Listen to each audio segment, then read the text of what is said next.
നോക്കി മനസ്സാ സൂറാബിയ വിളിച്ചിട്ടുണ്ട്. ഓളെ പെണ്ണുട്ടിനെ അമ്മോസനും ഓനും കൂടി കൊടുന്നാക്കിക്കണു. എന്തിനാ കൊടുന്നാക്കിണ്ടത്? പെണ്ണിനോട് അമ്മോസൻ പറയാണത്രേ, ഇനി ചന്റെ പെരിയില് നിന്നജ് ഇവിടെ നിക്കണ്ടെന്നൊക്കെ പറഞ്ഞിക്കാണ്ട് ഓല് രണ്ടാളും വന്നിക്കാണ്ടേ അവിടെ ആക്കി പോയിത്തറേ. സൂറാബി അപ്പോ വലിയ കാര്യത്തിലൊന്നും എടുത്തിട്ടില്ല. പിന്നെ പെണ്ണിനോട് എല്ലാ കാര്യങ്ങളും ചോദിച്ചറിഞ്ഞപ്പോ ഓക്ക് അത് പന്തികേട് തോന്നിയത്. അപ്പോൾ നമ്മക്ക് വിളിച്ചതാണ്. എന്താ സംഗതി എന്നൊന്നും സൂറാബി എന്നോട് പറഞ്ഞില്ലേ?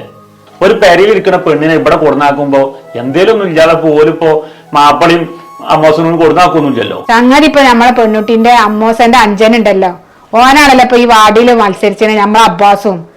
അപ്പൊ നമ്മളെ അബ്ബാസ് ജയിച്ചും ചെയ്തു, ഓളെ അളാപ്പ തോറ്റും ചെയ്തു. അതാണ് ഇത്ര കാരണം. അതിനിപ്പോ മരോളെ കൊടുന്നാക്കേണ്ട ആവശ്യമുണ്ടോ ഫീസു? ഒരാള് എന്തായാലും ഇപ്പൊ ഈ എലസന് ജയിച്ചു, ഒരാൾ തോൽക്കും ജയിച്ചു. അത് സർവ്വസാധാരണ അല്ലേ? അന്നെ പറഞ്ഞുകൊണ്ട് ഞാൻ എന്റെ അബ്ബാസിനോട് അതിന് നിക്കണ്ടാന്ന്.